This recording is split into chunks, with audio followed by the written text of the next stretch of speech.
everybody, and welcome back to another episode of Retro Horror School Talks. I am Brandy, otherwise known as the Terrorific Lady. And today we are talking about indie horror. Indie horror is a big platform for creativity, and especially nowadays, we are seeing a lot of indie horror focus on internet culture and the critique of internet culture, the ideas of overconsumption, and the need to see, but also be seen as well. And wouldn't you know it, I've got someone here whose film, Cannibal Mukbang, focuses on just that. Writer and director Aimee Kuge. Welcome, it is so great to have you here. Thanks so much for having me, Brandy. I'm always excited to talk about indie film and just really appreciate the opportunity. So thank you so much. I can't wait to chat. I'm so excited just to get this going. So why don't we just hop right we'll dive into the very deep end of the ocean here. So we're going to start with the bigger picture of indie horror. What drew you specifically to indie horror and wanting to make, in a sense, an indie horror film? I love that you asked me that right when an ambulance is driving by my apartment. I'm in New York, so if you hear anything, if your viewers hear anything, I'm so sorry. I've always been attracted to horror ever since I can remember. The first horror movie my mom showed me was The Cell, and that really scared me and was also beautiful and, erotic and strange for like a 7-year-old to watch. But I did really enjoy it, and I feel like from the beginning of like just me messing around in college making movies, horror was the thing that I was naturally drawn to. I loved reading about the final girl and reading about symbolism and all of these like just themes that you can see in horror throughout history, how it's always been used as a way to talk about broader cultural things, and how it's just a genre that people can relate to and people can jump into and go into and leave and come back, and it's just a very accepting genre in my opinion. Living in New York for the past almost 9 years now, the community here is so tight-knit, and it just felt natural for me to jump into making horror movies. The first set that I ever worked on professionally was Shakespeare's Shitstorm as a production assistant. That's a Trauma movie. And even though like I don't think all of Trauma is horror, like a lot of it is very horror adjacent with just the goopy griminess of it all. So yeah, I'm just attracted to those worlds, I think, in a lot of different ways. Type of music I listen to, like listening to punk and ska and emo music, like horror is just kind of in all of that. The first horror movie that you saw was Cell when you were 7. It kind of just like makes me think the commonality of every horror person I talk to, whether they're a writer, a director, or just a fan, the one commonality is that we tend to see our first movies way too young. Mine was Hellraiser. Wow, I love that. I love Hellraiser. That's my favorite franchise for sure. Yeah, I've only ever seen the first one. Bit of a tangent here. I only ever seen the first one and the one that they made in 2022. I haven't seen any of the others, but they've been on my list. You're missing out. You got it. The first 5 are so fun. The first 5 are so fun. I could talk about the first 5 for a long time. My ranking for everybody out there, all of Brandy's listeners, is I love 1, 2, skip 3. No, 3 is okay. 1, 2, 4, 3, and then 5. Let's sound off in the comments. Yes, sound off in the comments if you agree. Yeah. But going back to the indie horror and the space that it occupies, what does the indie horror space give you creatively that no other avenue could? Well, that's a good question. I think that the indie horror space gives me a lot of opportunity to be creative and messy and talk about things that people don't really want to talk about, and approach them in a way that's a little more digestible, even if it's like horrific. I think people respond well to ridiculousness and over the top things, and I think that the campiness that indie horror kind of that space that it occupies makes it easier for me as a creative person to just explore different opportunities with the ideas that I want to communicate. I think that if you live in that space with indie horror, there's that sort of fantastic element with a lot of it, and you can kind of play around and genre bend a lot more, I think. And I think that that's true of most horror in general. I think that horror is just a very forgiving genre for filmmakers to experiment. You see a lot of like really big filmmakers got their start making indie horror movies. And I think that that's the reason why. Like J.J. Abrams and, now I'm blanking on other ones. Can you help me out here? Some other big directors that have made indie horror movies.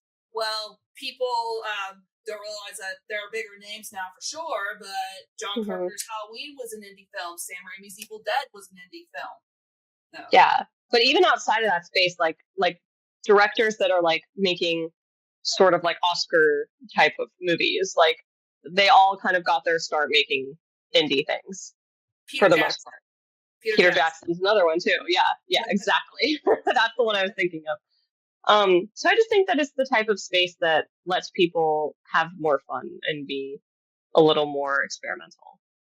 Yeah, and I also like how personal any kind of indie horror film feels, because you can watch any one of those films and immediately see just like the personal touch of the director, their styles, and what they like to experiment with. Yeah, absolutely. Yeah, and you can get a little more personal with some things and mask it behind a monster, you know? Yeah, absolutely. Monsters can be metaphors, that's for sure. But now let's dive into Cannibal Mukbang. So mukbang culture, it already centers things like gross appetite, gross excess, and performance. It makes it a very fertile breeding ground for horror. So I would just like to know, how did this film come to be, and what were some of your creative influences while you were writing it? I had been writing a few different horror scripts starting kind of like right after college. I had been experimenting with a movie called Free Bleed that is sort of like Handmaid's Tale, a little bit esque. And a lot of that script had some of the more intense like dream sequences that I actually stole from that script and put into Cannibal Mukbang, like just a lot of body horror and body mutilation. And so I knew that I wanted to use some of those elements and put them in Cannibal Mukbang, but I had struggled with some eating issues like throughout my entire life, but that really peaked in college when I started watching mukbangs and like eating content a lot online. I weirdly find comfort in like watching other people eat, and I know that some people might think that's creepy, but for me, I like to see like normal people eating food. And at the time I was very insecure, and I'd see like a really pretty woman with like conventionally attractive body eating a lot of food, and I say, okay, she's eating, I could probably eat that type of food too and not feel guilty about it. So in a way, like mukbangs kind of helped me get over some of my habits that weren't very healthy. And through that time, I kind of saw some darker sides of it, and like just the weirdness that internet culture stirs up. In the beginning, it felt very innocent. Like I was vegan at the time. I was watching this vegan influencer named Nikocado Avocado. He was vegan at the time, and then he kind of blew up and became this like very controversial like internet troll. He gained like 300 pounds and started eating like really intense foods. But when I first started watching him, he was just this like little vegan guy living in South America eating avocados with his boyfriend. And yeah, I just think that watching that culture sort of blow up and especially intensify with like TikTok and Instagram reels and YouTube shorts, and how these things are just like getting cut and cut and cut into smaller, more like addictive pieces. It's just a fascinating thing to think about. And I had actually started working for a mukbanger in 2020 for a few months during COVID, like helping her with her social media. And I got some insight in her life, and, you know, how it was kind of taxing on her. Like she would save her like eating for like her mukbang for that week. And like, you know, it's a lot of hardship and a lot of creative energy to make that type of stuff. But on top of all that, the thing that really kicked it all off was I was at a party, and a friend of a friend started talking about a date that her friend went on that turned a little sour. So this girl goes on a date with this guy that she meets from Tinder, one of those dating apps, and they're hitting it off. They're having a great dinner. She really likes him. She wants to stay over. He cooked her a bunch of food, and he's like, no, like you can't stay over at my place. Let's take things slow. And so she leaves. They have a good night. The next day, she's not feeling great. And eventually she starts to feel like really, really, really not great. Her stomach is hurting her so much that her roommates are like, you need to go to the hospital. And so she goes to the hospital and they do some tests on her and they find human meat in her system that's like not hers. So that was Oh, a huge thing for me. Like, I don't know if that's real or not, but it really inspired me to kind of take all these ideas I had about body horror and food and our relationships with ourselves and with like social media and with this internet culture. And it gave me the idea. Like at first I wrote a script kind of based on that, from the female perspective. So originally Mark's character is a woman and the genders are all reversed. But early on in that draft, I just felt like I wasn't pushing myself hard and I wanted to experiment with writing from the male perspective because I never had done that before. And so I switched and yeah, I mean, Cannibal Mukbang was born from all of that. And in addition to that, like I had a really intense relationship that inspired a lot of the toxic sort of energy and the power dynamics between Ash and Mark. And I wanted to convey like what it felt like to completely lose yourself in someone and commit yourself to them without really like knowing them. So yeah. Like I was just mentioning about indie horror being just like a very personal space. Like I had no idea that it was that personal. Like, to you, just thank you for sharing that. It's like I know sometimes people just aren't comfortable with sharing just that level of detail about what inspired them to do their work. But yeah, thanks for that. I really oh, appreciate that. yeah, of course. And I think it's something that people should talk about, you know, with body problems and relationship issues. Like I think those are super universal topics that more people need to be open about. So I'm more than happy to be the person to talk about it through indie horror. And I also like how the film, in a way, touched on loneliness because, in a sense, like how I found out about mukbangs was through Twitch, and a lot of people would just eat on camera, and then the chat would like come in just because they were lonely. So I Yeah, saw a lot of the theme of loneliness in your movie as well. absolutely. Mark is like the loneliest guy in the Yeah, world. sad boy, sad lonely boy. Mm-hmm. Exactly. Now, with anything like making films is great, writing them is also great, but with anything creative is going to come challenges. Mm-hmm. Creatively, logistically, financially. Like, what were some of the biggest challenges you encountered while making this film, especially given its subject? I think the biggest challenge was just not having enough time. We shot in 14 days. There was about 5 or so pickup days, give or take, with just filming extra things. But that first run of production, where we tried to get everything done in 14 days, was tremendously challenging. I think I slept maybe like 2 hours every night because I was producing it and directing it, and um, I was the one who would like send out the call sheets a lot of the nights and cleaning up the blood, and it was just a lot. It was a lot of work, but I think that yeah, the biggest challenge was definitely time and just making sure we got through our pages. The script was 109 pages, I believe, when we filmed. So it wasn't a short script, and a lot of stuff got cut out in the edit. And I wanted to, you know, capture their performances. That was the most important thing for me. So with a lot of the dialogue scenes, like we'd run them through all the way in a wide and then run them in a few close-ups. And I wanted to make sure that the actors had enough time to play. And with a lot of the locations, we would get there and have an hour to set up the lights, and then we'd be able to film for like 4 hours, and then we'd have to take the lights down and move on to the next location. So um, it really was just like the most indie movie you can think of, like me filming in my friends' apartments and paying a bar like $400 to shoot there for like 4 hours, and like that sort of thing. Like it was very, very run and gun. So yeah, that was the most challenging aspect. I think was just trying to get everything done with the limited time that we had, and yeah, making sure that the actors felt like they had enough time to play was probably the most important thing for me. Would you say that the time limitations? Like, I first off can't believe that was shot in 14 days. That's insane. Just look at it, I would not have been able to tell that. But would you say that the time limitations maybe had to? I don't want to use the word force, but I can't really think of any other words. So, would you say that it forced you to kind of like come up with like creative solutions to handle certain challenges other than paying a bartender $400 to shoot there? Absolutely. The tent scene is a great example. We were supposed to shoot that on a roof originally in the script, but it was too unsafe to shoot on a roof. I didn't have money for a stunt coordinator to be there.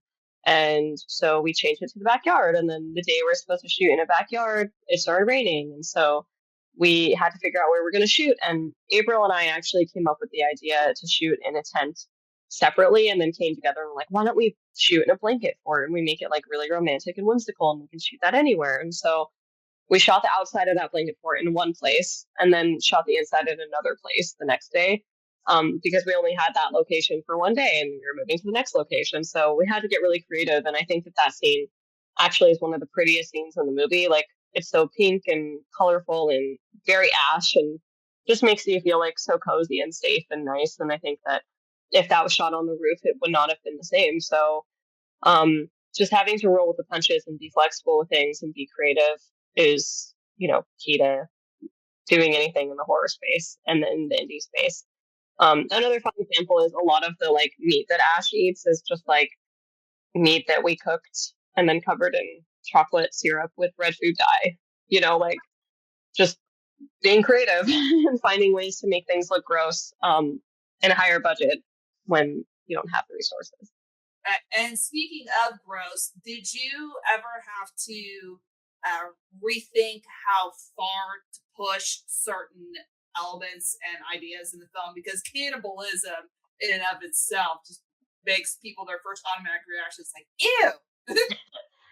Yeah, I mean, the original script is probably like 20 times more disgusting than the movie. But special effects are expensive, especially when you want to do them in the high budget, make them look high budget and have real silicone body parts and things that look super realistic. So a lot of that got cut out for the dismemberment scene. I was supposed to have an entire dead body on that. And in the script, it's like 5 more pages of Ash doing gross stuff to the body. But I didn't have enough time or money to get a full dead body. So we had an arm, a leg, and a head.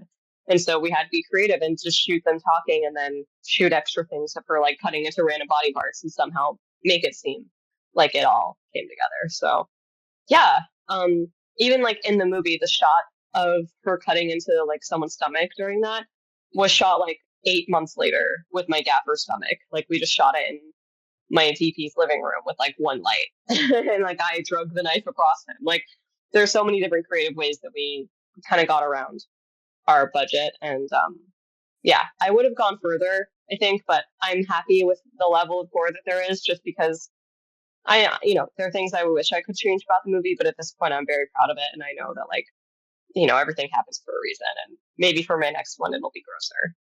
Yeah. Oh yeah, I'm definitely looking forward to that because I like the gross stuff. Like Me too. Give me the blood, the guts, and the gore. I think Hellraiser has a lot to do with my movie taste now. Yeah, exactly. I wanted it to be Hellraiser level gore, but like Julia's like bodysuit gore, but ooh yeah, yeah. Like you said, maybe next time. That's definitely something to shoot for in the future. Mm-hmm. So once the film is made, there's like a whole other battle. So getting it seen. What was your experiences like at distributing Cannibal Mukbang and getting it out there into the world? I got very lucky. The film had a great festival run. I had my world premiere at Brooklyn Horror in 2023, and I'm so grateful for them. I love them so much. It was a great time screening it in New York. And from there, after festivals started to see that it was at Brooklyn Horror, and it also played at Austin Film Fest, which was like one of my Hail Mary festivals to get into. So I'm really happy it got there. After it other festivals kind of keep an eye on the movies, and if they see that a movie is getting played a lot, eventually a lot of festivals just reached out to me, and I didn't have to pay submission fees. They're just like, hey, we want to see your movie. We'll waive the fee for you. Can you send us a link? And um, it had a year-long festival run. It played in Italy, it played in Australia, it played in Romania, I think, South America, and Argentina, I believe. It played everywhere. It was really, really, really wonderful. It came to a point where I had to be like, I can't play it at any more festivals. I have to stop. But eventually, I noticed that someone DM'd me on Instagram, and it was Mark Padilla, who works at Jackrabbit Films. He's like, hey, I've emailed you a few times. I want to talk about your movie. And I'm like, what? And I look at my email, and he emailed me the month it played at Brooklyn Horror, but somehow, I was just getting so many random emails from people, and not to be mean, but a lot of them were just people that I'm like, I don't even know who you are, what you're doing, and you want to try to get my movies from me, and no one's helping me with any of this back end stuff. So I kind of had to filter through a lot of strange emails, and I missed his somehow. But he was like, we're really interested in your movie. We want to talk about it. And so eventually we worked out a deal, and they became my distributor and sales agent. And from there, the movie has kind of had a really lovely life. It's on Blu-ray, it's on Tubi, it's on Amazon, on Apple, on Roku. It's just on all the random platforms out there right now. But yeah, Jackrabbit's been very, very wonderful to me, and very supportive of me as a filmmaker too. For every screening, that we do, they are all for it. They're like, yeah, let's screen it in whatever theaters people want to put it on. Yeah, I love them. They've been very helpful. I got lucky. That is so cool that you have people who are supportive of you and just help you in your distribution, just whatever way they can. That just makes me feel good. Because I just love art of all kinds. I think it's neat, and to just have lots of other people see it, and for it to get out into the world, it just makes me feel warm and fuzzy inside. This is my cat, Bruce. I told you he'd come say hi. But yeah, I mean, what I will say about all this too is that no one prepares you for delivering a movie and the challenges that come with that. It's a lot harder to deliver a movie than you might think. It costs a lot of extra money that no one budgets for. Everyone is talking about not budgeting enough for post, but budgeting for delivery is a whole other thing. You have to make DCPs, you have to make exports that get approved by a lab, and if the lab has notes, then you have to fix it, and every time you submit to the lab, it costs money, and you have to export on a huge hard drive and ship it out, and get E&O insurance, which is errors and omissions insurance. No one talks about this stuff that you have to do. Once you finish the movie, it's not done, and it's still not done. There's still stuff I have to do for the movie every single day, which I'm very grateful for. But it is really funny. You think that you make something, and then that's it, and you're like, okay, it's out there. It's never done. Yeah, it seems like a lot of the creative side of the business, people just oh, okay, this is fun. I made this thing, and like you said, I'm done. No, there's a whole other business side and aspect to it. And I don't claim to be an expert on it, but it just seems like most people have to, especially new directors, especially have to learn trial by fire. It's probably, I think, the best way. Just trial by fire, jump right into the deep end. Yeah, exactly. That's the only way to do it, unfortunately. Yeah.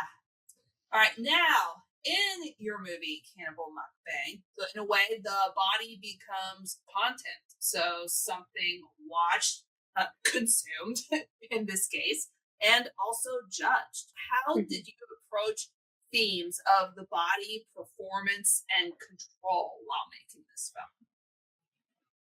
Great question. I think that a lot of what I'm trying to communicate comes through Mark's sort of shy, awkward relationship with the world and with himself, and how at the beginning we see him kind of looking at his stomach and looking weird, and then he goes to get food and he's awkward with the food, and every time he's eating with her, he's so I don't know, he's just so he just, to me, is like this open nerve, and he's always just like, am I going to do the wrong thing? Is this right? Is this wrong?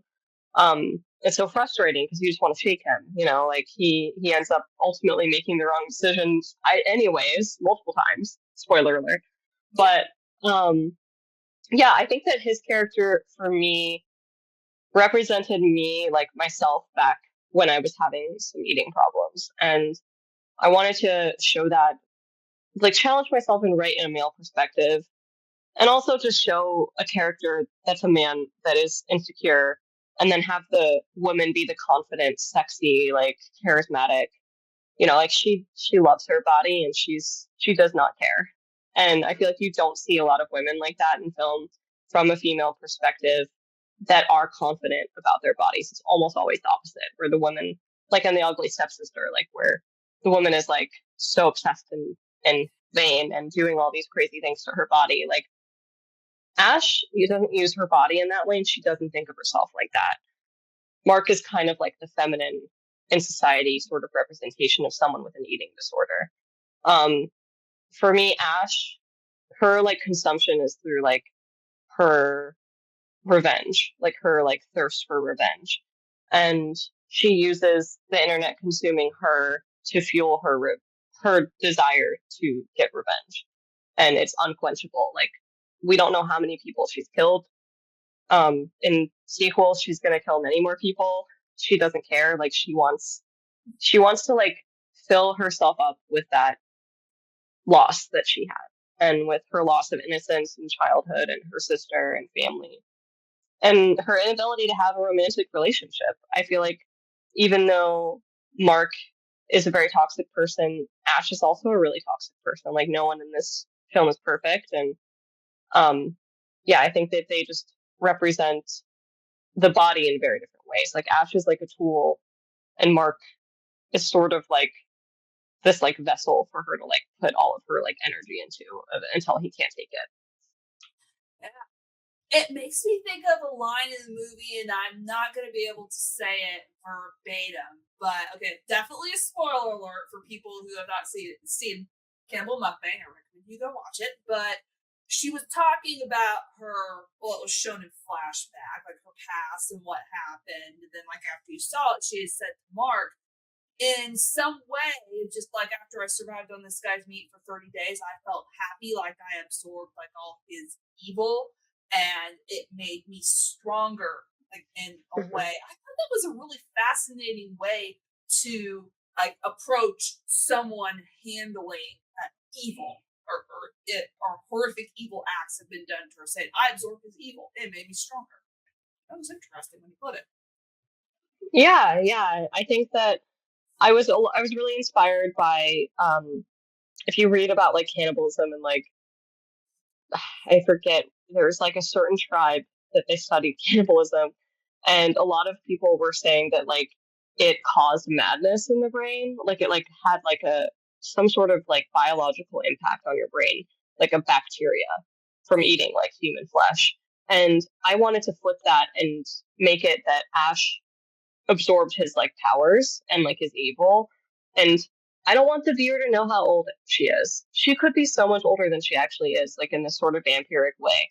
Um, I want her to be this like fantastic character that is super strong, and we don't know where she came from or where she's going or like how she exists, but she does. And yeah, I think that having her absorb his power and turn it into something like really badass and like make her this vigilante, like, I just wanted that versus her working through the trauma in like the more traditional sense, where, instead of being sad, she's angry.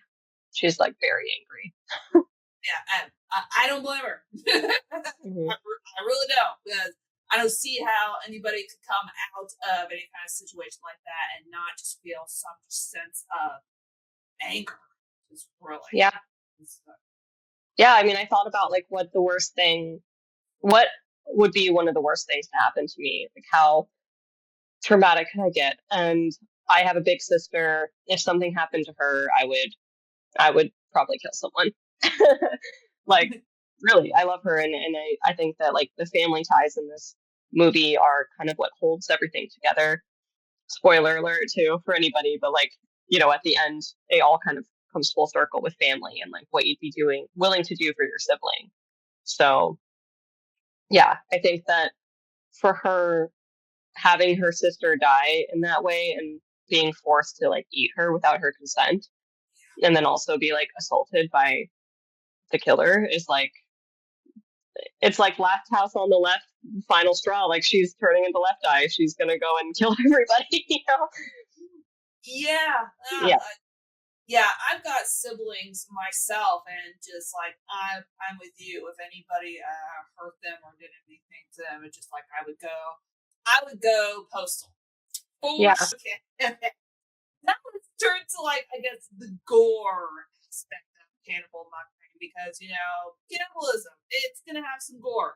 It's natural, and we see. I mean, in terms of horror, but we've been seeing just like this resurgence lately of practical effects, analog effects in horror. It seems like people are circling back around to it in that space. What is the appeal of analog or practical effects for you, especially in a story like this? Well, a lot of it for me is just my love of like 70s and 80s horror.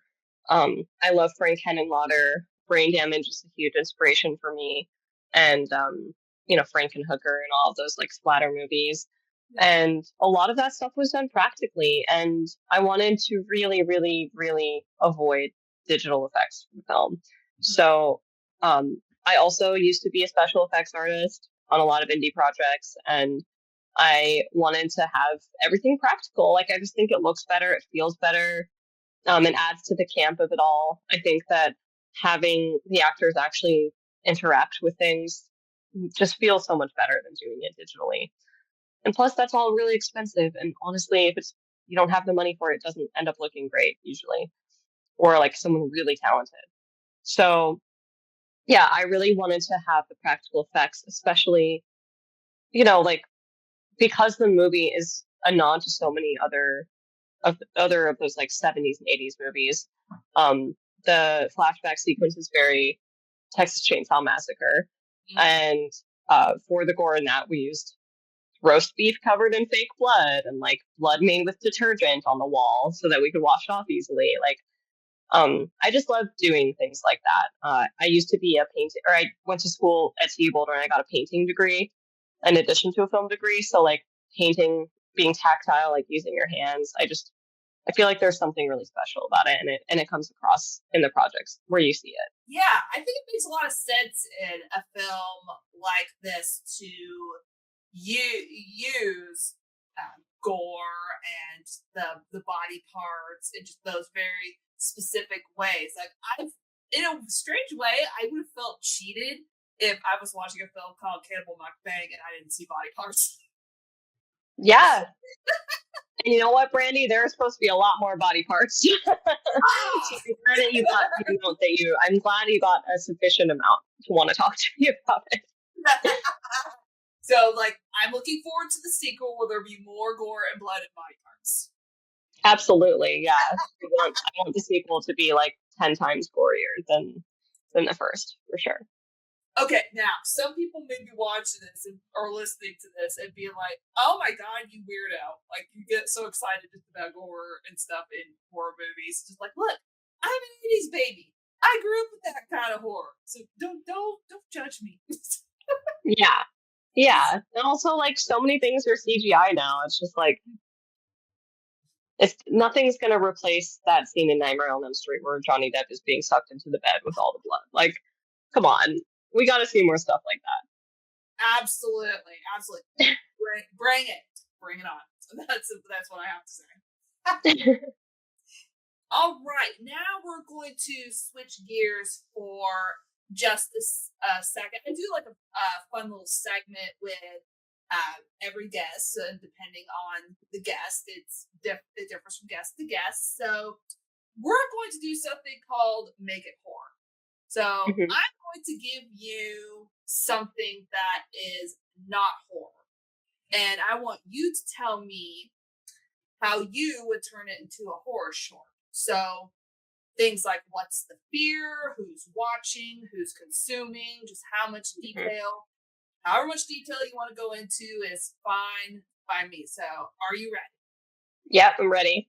Okay, so the segment is a beauty influencer showing her skincare routine. Oh, I mean, that's so fun. Okay. A beauty influencer showing her skincare routine. And so that we just make it horror. Just make it in whatever horror. way we want. Yeah, Okay. just you go whatever direction you want to with this. So this is your oyster. Okay. So let me think. Okay. So the beauty influencer is not who she says she is. There is a demon inside of her that is wearing the beauty influencer's skin as a little suit. So she's trying to promote these products as her like skin is sort of falling off. And I imagine her being on like an Instagram or TikTok live, being like, "Hey everybody," like trying to like draw on eyebrows, and like as she draws it on, like the stick goes into her skin and it's like bleeding and looking bad. She's like, "Oh, just kidding, I'm fine," and like kind of goes along with it. And the more outrageous it gets, the more people tune in, and it's like the highest rated live stream she's had as this like demon that's entered this influencer's body. And so the demon is obsessed with attention and decides to like push it further. And so every single episode, it's more of her face falling off while she's doing the beauty routine. And she eventually like takes like number one in the like Twitch or whatever streaming spot and gets so much money from this. And I don't know, retires. And the people are like have on Reddit have all these like fun um side convos where they're like, is she alive? Is she not alive? Like, what's going on? Is this fake? Is that gore makeup real? And all these conspiracy theories start happening where they're like, who took the original influencer? Who's responsible? And it sort of becomes this like huge media burst about this influencer. When in reality, like she's dead. Like her body's gonna be in the house and it's just like decaying, and the demons in her like skin suit just taking advantage of her until she leaves. And then the police come and they see like the skin suit on the ground and then the body all like degloved, and maybe it ends there. That's my idea. That would be something I would watch. That sounds like really, really cool. Yeah, that was fun. I had to think about it for a second. I'm like, how can we make this different than other things? Would you like to do one more? Sure. Okay, so let's see here. So what can we turn? Okay, give you something that's not horror, and I want you to tell me how you turn it into a horror short. Let's go with the dating app. Dating app.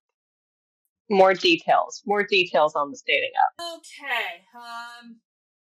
As you can tell, I'm not an expert on dating apps.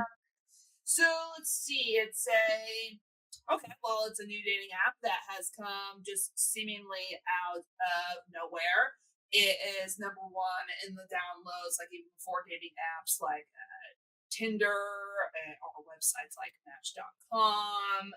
It's just an app that has seemingly just come out of nowhere. And if you want to add like an extra element of just like kind of mystery to it, seems like a lot of people that go on dates through this app mysteriously disappear.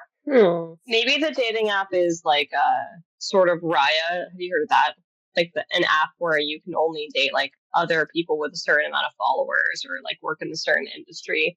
Yep, I've heard of it. Maybe with this dating app, you always have to have your like location on for it. Kind of like, you know how like Grindr, you can see where people are all the time?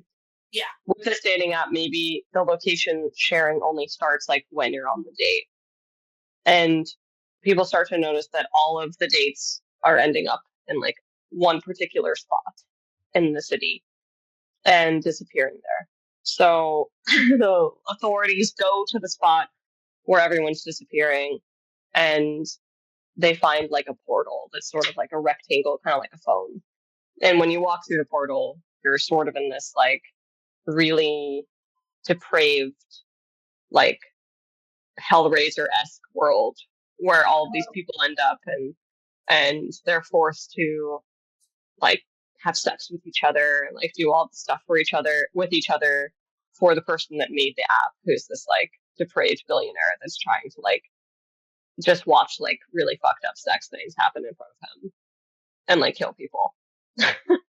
Oh, Maybe the location thing doesn't really make sense. Like, why would they make it a location on thing? This is what we would fix in our drafts. But yes.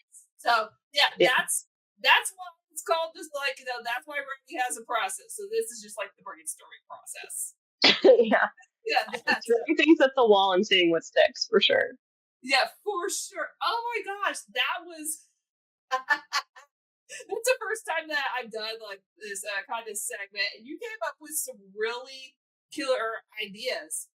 Thanks. Yeah, I love doing that kind of stuff. Keep them in your noggins. They may be for short-term movies or something. Never know. Yeah, for sure. I mean, both of those could be shorts for sure. Yeah. I've been talking a lot. I'm gonna take a sip of my drink. Take a sip of your drink. I've been drinking my water this whole time. My cat has been going crazy next to me. Hey, Bruce. It's like, human, pay attention to me. He really was running around chasing his tail, like meowing so loudly. I see you. You're right there. Come here. You can jump up on me. Here. My little guy. Yeah. Mr. Bruce. Yeah. Now we're going to bring it back to the bigger picture. So we started with the bigger picture of indie horror. Now we're going to kind of end with the bigger picture of indie horror. So where do you see it heading, and what excites you the most about indie horror right now? I think that there's been a lot more of an emphasis on things that are made for like under kind of what I would call like A24 indie horror, which is like 10 million. They're like, oh, it's an indie movie. It's a $10 million movie. It's like, no, an indie movie is like definitely under that. Like, I'd say under 1 million, under 500,000. Like, I think that there has been a big shift in people just getting really creative. Like with Good Boy, I think that movie was pretty low budget. And then there's also great filmmakers like Alice McKay. She lives in Australia, and she's been cranking out like a feature every year. She's 21. I think she's had like 10 features. Artists like that are just making things with what they have with their friends and putting things out into the world. The Addams Family, they're a great indie horror family. Mother of Flies just came out through them, through Shudder, and they make a lot of really independent, like lower budget movies that have like an amazing look to them and feel to them, and just feel unlike anything that you're seeing in Hollywood or like with Neon and A24 and kind of those like indie labels that aren't really indie anymore.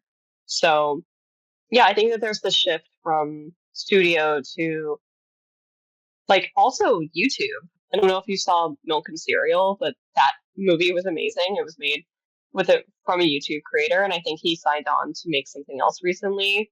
But yeah, I think that a lot of industry people are taking like YouTubers a little more seriously and taking kind of the lower budget ideas more seriously too. Like if it's something unique and innovative and creative, like a lot of those filmmakers are getting opportunities to make more things based on what they made with nothing. Which, in my opinion, is kind of sad in some ways. It's like, why can't we just give these people the resources to make things and not make them prove themselves and like, you know, put everything on the line to make their project? But it is cool to see other smaller independent filmmakers kind of like rising to the top and making things and, you know, working with the bigger studios. Yeah, and I do agree with the whole YouTuber phase, especially like as of the time that we're recording this. Markiplier just came out with his movie Iron Lung, and and you hear all these stories just about it going just along the lines like he said that he hoped YouTubers, I'm paraphrasing here, that YouTubers would be taken like more seriously now, to where there's a point in Hollywood where they're just like, oh, like they're a YouTuber, big deal, instead of being like, oh, you're a YouTuber, prove yourself. Yeah. Because at the end of the day, like those people are creating so much. Like YouTubers make something every single day. It's like that's the kind of dedication you need to make projects. Like someone who is willing to just like create and can't help but be creative. So I think that this bias against YouTubers and creators in general is crumbling a little bit. Yeah. Yes, it's definitely, and it's just it's really great to see just these smaller creators and just people like yourself just get a chance to make their art, whatever it is, and just put it out there. I mean, I'm really liking that, and I'm very excited for the future of indie horror as well.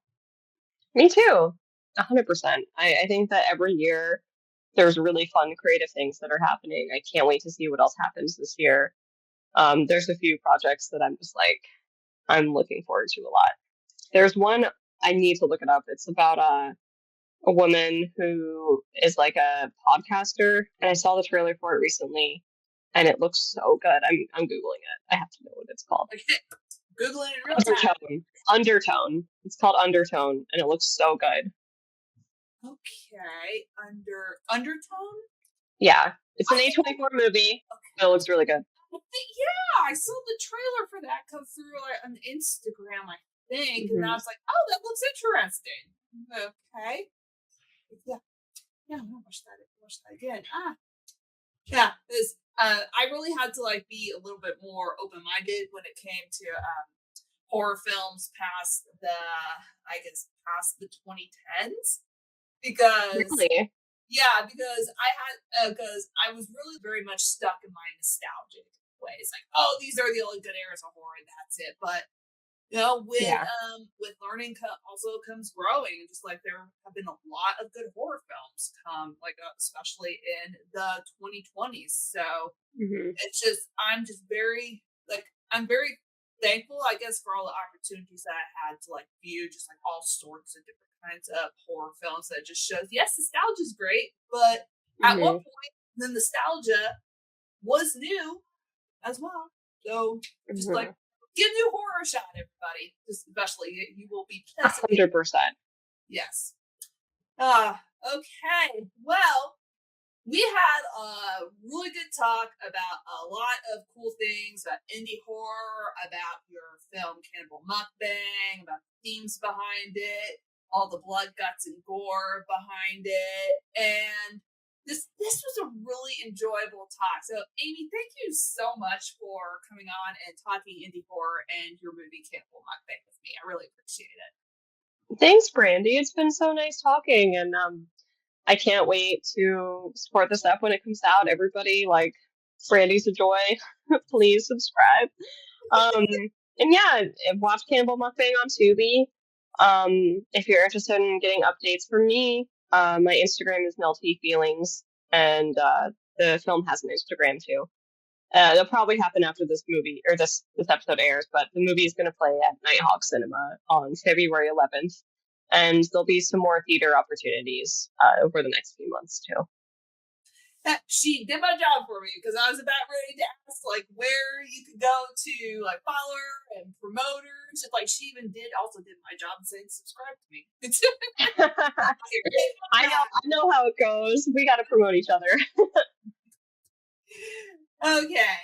Well, I hate goodbyes, but I'm gonna say I know. I'm gonna say goodbye. Class is dismissed, everybody. I will see you next time. Bye.